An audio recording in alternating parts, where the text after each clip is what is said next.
Hello दोस्तों, please like subscribe bell icon my news channel.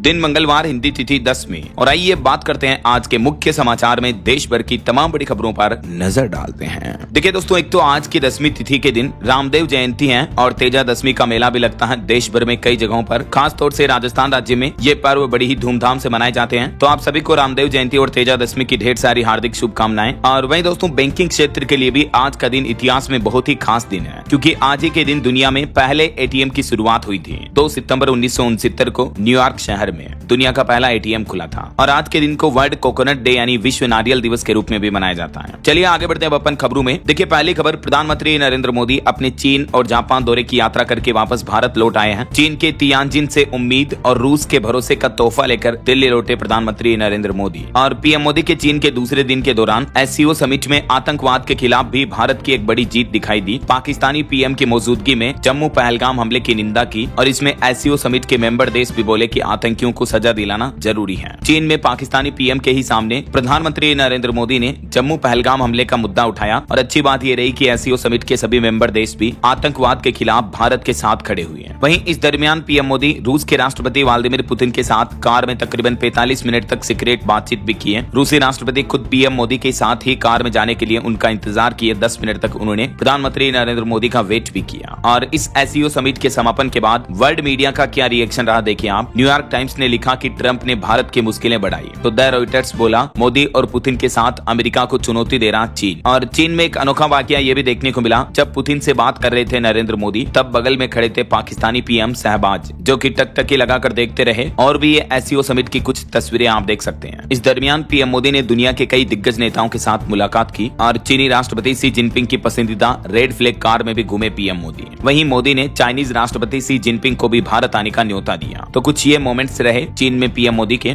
और चलिए आगे बढ़ते हैं अपन खबरों में। देखिए, आज 2 सितंबर को प्रधानमंत्री नरेंद्र मोदी सेमिकॉन इंडिया 2025 का उद्घाटन करेंगे। और इस सम्मेलन में दुनिया भर के 48 से भी ज्यादा देशों के करीब 2500 प्रतिनिधि शरीक होंगे यानी शामिल होंगे। और ये सेमिकॉन इंडिया 2025 का आयोजन 2 से 4 सितंबर तक नई दिल्ली के यशोभूमि में हो रहा है। और इसके अलावा प्रधानमंत्री नरेंद्र मोदी आज 2 सितंबर को बिहार राज्य जीविका निधि शाखा सहकारी संघ लिमिटेड का भी उद्घाटन करेंगे। वीडियो कॉन्फ्रेंसिंग के माध्यम से पीएम मोदी ये उद्घाटन करेंगे। और आज एक रोजगार मेला भी लगने जा रहा। हाई स्कूल और आईआईटी पास युवाओं के लिए सुनहरा मौका है। उत्तर प्रदेश के चंदौली में रोजगार मेले का आयोजन होगा। इसमें नॉन टेक्निकल उम्मीदवार भी आवेदन कर सकते हैं। चलिए अगला अपडेट देखिए। जापान और चीन के दौरे से दिल्ली लौटते ही पीएम मोदी ने सबसे पहले पंजाब के मुख्यमंत्री भगवंत मान को फोन किया, क्योंकि पंजाब में जो भारी बारिश और बाढ़ से हालात काफी गंभीर चल रहे हैं। तो प्रधानमंत्री नरेंद्र मोदी ने पंजाब सीएम को मदद का भरोसा दिलाया। पंजाब कांग्रेस ने बाढ़ पर पीएम मोदी से भी मदद मांगी। वड़िंग बोले कि राज्य अब इंतजार नहीं कर सकता। 1300 गाँवों में तबाही मची हुई है, किसानों की फसलों का भारी नुकसान हुआ है, तो केंद्र सरकार तुरंत मदद करें। उन्होंने नरेंद्र मोदी को पत्र भेजकर तुरंत राहत पैकेज की मांग भी की है। इधर पंजाब के मुख्यमंत्री और राज्यपाल से गृह मंत्री अमित शाह ने भी फोन पर बातचीत की। पंजाब के 9 जिलों में अभी बाढ़ आई हुई है। जालंधर में भी हाई अलर्ट। अमृतसर में एक किसान की भी मौत हो गई। और पंजाब में इन बाढ़ के हालातों पर बॉलीवुड एक्टर सोनू सूद ने भी कहा कि हम पीड़ितों की मदद करेंगे। वो बोले कि चाहे सब कुछ दांव पर क्यों न लगाना पड़े, मैं पीछे नहीं हटूंगा। और लोगों से भी इस मदद की मुहिम से जुड़ने की अपील की उन्होंने। चलिए अगली खबर देखिए। भारत की जीडीपी को लेकर एक रिपोर्ट सामने आ रही है कि साल 2030 तक भारत बन जाएगा दुनिया की तीसरी सबसे बड़ी अर्थव्यवस्था। आने वाले 4-5 सालों में भारत की इकोनॉमी $7.3 ट्रिलियन तक पहुंचने की उम्मीद है। और वहीं दोस्तों, बीते महीने अगस्त में भारत का जीएसटी कलेक्शन भी बढ़ा। देखिए, 6.5% की बढ़ोतरी के साथ 1.86 लाख करोड़ रुपए रहा बीते महीने अगस्त का कुल जीएसटी टैक्स कलेक्शन, जो कि पिछले साल की तुलना में 6.5% बढ़ा है। और इससे पिछले वाले महीने जुलाई में 1.96 लाख करोड़ रुपए जुटाए थे सरकार ने जीएसटी के जरिए। चलिए अगली खबर आ रही है। रैपर सिंगर बादशाह पहुंचे स्वामी प्रेमानंद की शरण में। उन्होंने पूछा कि सत्य बोलने से रिश्ते और प्यार दूर होता है। संत बोले कि भगवान साथ देता है। मशहूर संत स्वामी प्रेमानंद के आश्रम पहुंचे बॉलीवुड सिंगर बादशाह। और भूकंप पर बड़ी खबर देखिए दोस्तों। बीते दिन अफगानिस्तान में आए भयंकर भूकंप में 800 से ज्यादा लोगों की मौतें हो गई, 2800 से ज्यादा घायल हो गए। अभी एक दिन पहले की आधी रात को ये 6 की तीव्रता का भूकंप आया। और क्योंकि रात में लोग बाग अपने घरों में सोए हुए थे, तो सोते हुए लोगों को उठकर बाहर निकलकर बचने का मौका भी नहीं मिला। मलबे में दबकर अब तक 800 से ज्यादा लोगों की मौतें हो चुकी हैं। प्रधानमंत्री नरेंद्र मोदी ने भी इस घटना पर दुख व्यक्त करते हुए कहा कि हर संभव मदद के लिए हम तैयार हैं। और ये अफगानिस्तान में आए भूकंप के झटके हमारे भारत के भी कई राज्यों में महसूस हुए। मध्य प्रदेश से लेकर नागालैंड राज्यों तक हिली धरती। वैसे तो भूकंप का केंद्र अफगानिस्तान में ही था, लेकिन इसके झटके दिल्ली एनसीआर तक महसूस हुए।